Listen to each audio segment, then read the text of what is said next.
Hey, it's Jonathan Bailor, excited to introduce you to assisted eccentric push-ups, a great exercise to work your chest muscles as well as your shoulder muscles, as well as your triceps or the back of your arm, and really a great exercise to learn what eccentric movements are all about. This is a really simple one. It's a great way to get a good feeling for the movement, and I recommend it's actually one that you get started with. Certainly your squats and your smarter interval training are the exercises that are going to give you the most benefit long term as they work the most musculature on your body or your lower body. Remember, about 60 to 70% of all the muscle on your body is below your waist. So you want to focus at least 60 to 70% of your time exercising below your waist, not so much on things like curls and abs.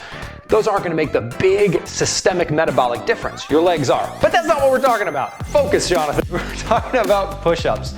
So first, again, eccentric exercises are not a new form of exercise that you need to learn. It's just a new way to perform existing exercises you're likely already familiar with. So when we say assisted eccentric push-up, all I'm saying is here's a way to do a push-up that will focus on the lowering action, thereby maximizing the amount of muscle fibers you use rather than limiting on the concentric action. What I mean by that, a little bit of a less exercise physiology way of phrasing it. So traditional push-up, you're probably very familiar with, right? You just go down and up. But for a lot of people, that's a tough movement, especially if we're carrying around a little bit of extra weight, if we have a weak upper body. So the idea of just doing a push-up is not something that's available to us, which is unfortunate because it's a great exercise. So how can we make this exercise more useful? Well, first of all, remember that there's two parts to every exercise. There's the eccentric or the lowering, and the concentric or the contracting or the raising. Now, while you may not be able to do a full concentric push-up, so while you may not be able to do this, I bet you're able to do a, let's call it a lower down. So imagine keeping your knees on the ground. You might want to put a pillow or something under your knees if you're doing this on hardwood. Of course, you can do it on carpet as well. So you put your knees down on the ground, and then you lower yourself down nice and slow, nice and slow, nice and slow. And then again, you might not be able to push yourself up, but that's okay. Just get up however you can because you're just gonna focus on the eccentric movement. So again, let's do that again. So traditional push-up is gonna be full body weight, down, eccentric, up, concentric. That's the hardest way to do a push-up. If you wanna make that really hard, you would do the eccentric very slowly, down for 10 seconds, as we talked about in other exercises, and then back up. But if you want to work your way up to that movement, you start with not your full body weight. So you start on your knees, you get in a proper push-up position. Proper push-up position is where your hands are spaced out such that when you go down, your upper arms are about perpendicular with the ground, and your hands are even with your chest. So obviously your hands shouldn't be way up here, your hands shouldn't be way back here, your upper arm should be at about a 90-degree angle with your torso, and then your forearm should be at about a 90-degree angle with the ground. So this is too close, this is too far out, we're looking at 90-degree angles everywhere.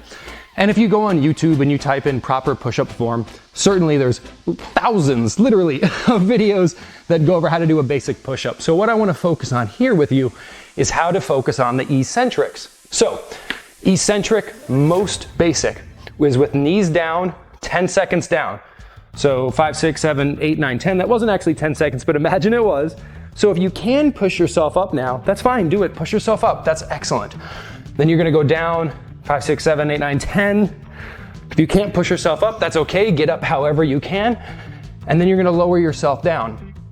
Now, if you're a little bit more advanced, what you might be able to do is actually the eccentric portion of a regular push-up. So you got your feet back, your butt up, your body is about parallel with the ground. You lower yourself down for 10 seconds. This isn't actually 10 seconds. And then I want you to push yourself up, not using your full body weight. Because remember, while you might be able to lower or eccentrically contract using your full body weight because you're stronger that way, you might not be able to concentrically do it. So that's okay. So again, we're focusing on the eccentric, and then use less resistance on the concentric.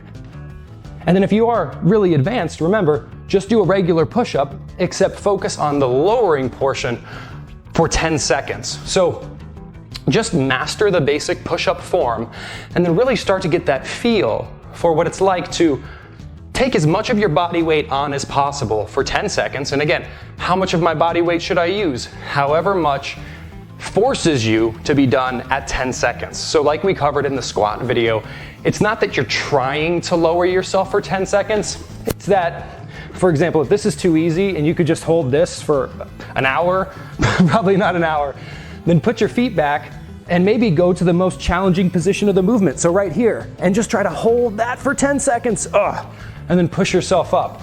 And then repeat that 10 seconds 6 times. Now, if all of that is a little bit too challenging and you're just getting started, what you can do are wall push-ups. So wall push-ups, just take even less of your body weight and apply it to your chest and shoulder muscles. So instead of pushing off the ground, what you would do is just stand a few feet back from a wall, put your hands in the same position as a regular push-up. And remember, you can learn how to do a regular push-up from a personal trainer, not new exercise, just a new way of doing the exercise. And then you would lower yourself down to the wall, touch your nose to the wall, and push back up. And again, if that's too challenging, so if you're recovering from an injury or if you're carrying a lot of extra weight, you might be able to lower yourself down, then step forward, just get repositioned, and then lower yourself down. But see, what's so cool about this, what's so cool about eccentric exercise, in addition to all the hormonal benefits, is that, for example, a push-up, which you may have never been able to do in your entire life. A push-up is a great exercise. It does so many wonderful things for your body, but if the choice is between be strong enough to do a regular push-up and never do push-ups, that stinks, because a lot of people aren't yet able to do regular push-ups. Well, you certainly will be able to do regular push-ups when you work your way up to them. And the way you can work your way up to them is at the most basic level, starting with eccentric wall push-ups, and then moving down to knees on the ground, eccentric push-ups. Again, only lowering down, not worrying about raising up. And then before you know it, you're gonna be strong enough to do the full eccentric, concentric. Again, very slow, 10 seconds on the way down. Get up however you can, 10 seconds on the way down. We're gonna do 10 seconds for this and every other exercise for 6 repetitions. 60 seconds time under tension, and you're gonna see amazing results.